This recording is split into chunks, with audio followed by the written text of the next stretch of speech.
Ito ang video na 'to nakakabilib mga kapatid. Itong batang ito kasi, gumawa siya ng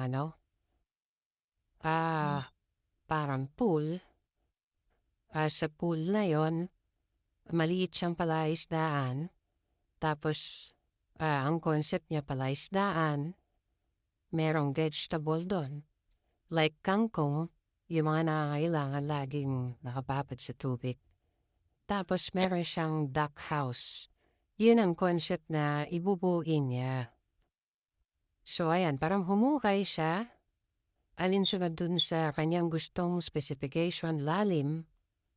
So gagawa siya ng parang pool, sabihin na nating pool. So nilagyan niya ng bricks yung paligid, tas siya kahoy na yung pampataas niya. So napakagaling. Ayan o. Pinapadali yung trabaho talaga pag may mga power tools ka eh. Ito na siguro yung pinaka-duck house. Ilalagay niya yan dun sa may pool din eh.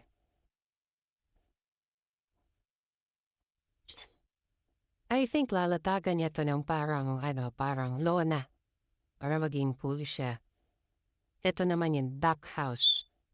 So may bahay yung pato, makakalangoy sila, yun ang concept eh. Yan. Cute to.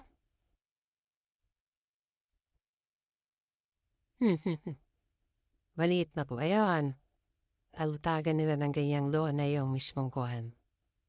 Tapos isi-seal nila para mag-hold ng water.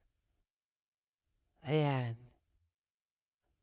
Yung mga halaman dyan, I think styro siguro. Para siyang anong tawag dito, yung makabagong pamamaraan ngayon ng pagtatanim. Nasa dulo ng dila ko eh. Parang aquaponics ba yan? Ganun. Well, anyway, ako hindi ko nagagawin siguro yan. Kung ako yung gagawa niyan, igibang ko na lang yan ng timba-timba lang. Pero siya talagang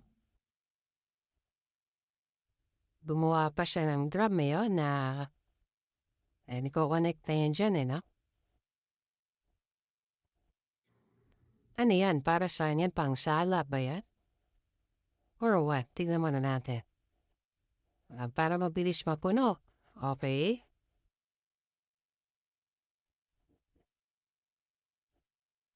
Ganda naman yung ginawa niya. Ayun, merong mga ornamental plants. May variation na stick plant sa gilid.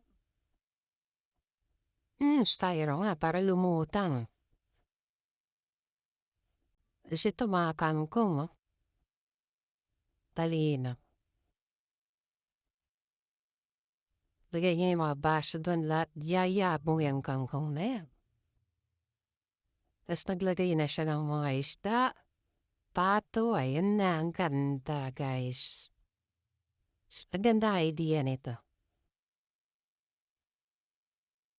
Galing-galing.